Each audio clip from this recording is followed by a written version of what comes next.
Halo semuanya, apa kabar? Semoga semuanya tetap baik-baik aja ya. Perkenalkan, nama saya Tiara Dwi Ramadhani. Nah, di sini saya akan menjelaskan tentang dinamika penduduk di benua Asia. Nah, tujuan pembelajaran ini yaitu agar peserta didik dapat mendeskripsikan dinamika penduduk benua Asia dan juga agar peserta didik dapat menjelaskan dampak dari kepadatan penduduk di benua Asia. Nah, sekarang yuk kita mulai. Dinamika penduduk itu merupakan perubahan keadaan penduduk dari sisi jumlah, distribusi, dan komposisinya. Nah, perubahan tersebut dapat terjadi karena 3 faktor, yaitu jumlah kelahiran, kematian, dan perpindahan penduduk atau migrasi. Berdasarkan WPDS atau World Population Datasheet, pada tahun 2005 jumlah penduduk Asia mencapai sampai 3.921 juta. Jumlah tersebut bertambah pada 2015 menjadi 4.397 juta jiwa, bertambah sebesar kira-kira 466 juta jiwa dalam kurun waktu 10 tahun. Nah, di benua Asia ini, mana aja sih negara yang memiliki penduduk paling padat? Negara dengan penduduk paling padat di benua Asia yaitu Tiongkok, India, dan Indonesia. Untuk negeri Tiongkok sendiri terdapat 1 miliar lebih jiwa di negara tersebut. Untuk negara India sendiri hampir sama seperti Tiongkok, terdapat 1 miliar jiwa penduduk, namun tetap lebih banyak penduduk di Tiongkok. Dan untuk penduduk Indonesia sendiri terdapat sekitar 268 juta jiwa penduduk di sana.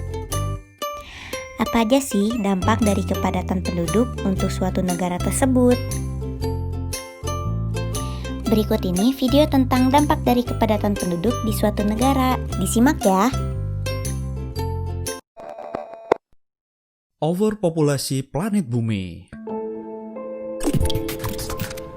Dampak overpopulasi di Indonesia. Oke, mari kita bahas sedikit mengenai overpopulasi di negara kita sendiri. Secara singkatnya, semakin banyak penduduk, maka semakin banyak sumber daya alam yang dibutuhkan sebagai bahan baku, tanda kutip ya, energi, makanan, dan lainnya. Dan kerusakan-kerusakan sumber daya alam yang ditimbulkan akibat pengelolaan non-renewable energi semakin hari semakin meluas, dan dampak sumber daya alam semakin berkurang. Well, negara kita merupakan negara yang kaya akan sumber daya alam. Tapi apakah hal tersebut dapat membuat negara kita aman dari ancaman efek overpopulasi terutama pada skala dunia? Tentunya tidak. Bila diingat, negara kita ini memiliki sumber daya alam yang sangat berlimpah. Bukan tidak mungkin bila pihak asing memiliki banyak strategi atau berbagai cara untuk mendapatkannya. Dan bisa-bisa kita sendiri yang memiliki sumber daya alam justru tidak kebagian. Itu barulah permasalahan dalam sudut pandang kekayaan alam dan ancaman dari luar. Nah, sekarang coba kita masuk ke dalam permasalahan lainnya. Masih menyangkut sumber daya alam sih, kita akan membahas mengenai permasalahan pangan. Menurut data swasembada beras pada tahun 2004 sampai 2008, areal panen padi hanya meningkat sekitar 0,47 juta hektar dengan komposisi 11,92 juta hektar. Dan pada tahun 2008, komposisinya meningkat menjadi 12,39 juta hektar.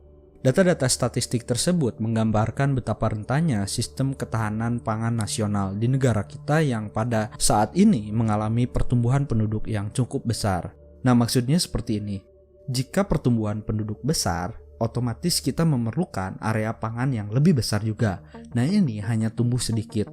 Otomatis ada kemungkinan populasi-populasi yang tidak kebagian pangan, dan itu menjadi ancaman bagi negara kita sendiri tentunya. Dengan kebutuhan pangan yang terus meningkat, tetapi suplai dari pangan itu sendiri sangat sedikit, otomatis membuat harga pangan tersebut akan melonjak tinggi. Dan tentunya masyarakat menengah ke bawah mungkin tidak mungkin bisa beli pangan lagi, dan mungkin itu akan menjadi permasalahan baru bagi pemerintah. Secara langsung, dampak lain lingkungan yang akan dialami apabila terjadi ledakan penduduk adalah makin berkurangnya lahan produksi pertanian. Dengan kata lain, lahan pertanian akan berubah menjadi pemukiman penduduk, sehingga produksi pangan akan terus menurun, merosot, dan menurun. Dan permasalahan lain yang akan ditimbulkan adalah makin banyaknya pemukiman kumuh. disebabkan oleh berkurangnya ketersediaan lahan yang digunakan untuk pemukiman.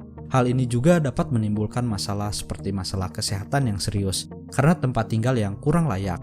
Kemudian kemungkinan permasalahan lainnya adalah meningkatnya biaya pembangunan kesehatan yang harus dikeluarkan untuk menanggulangi masalah tersebut.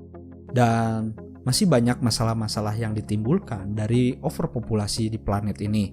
Kemudian secara singkat dampak-dampak lainnya akan muncul.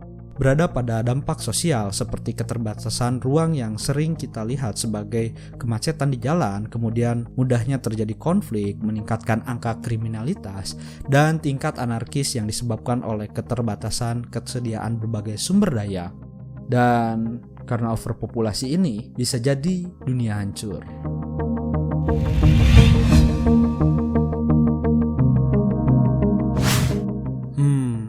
Setelah membahas overpopulasi, sekarang kita jadi tahu, ternyata overpopulasi termasuk permasalahan besar, tidak hanya di negara kita saja, tapi juga di seluruh dunia.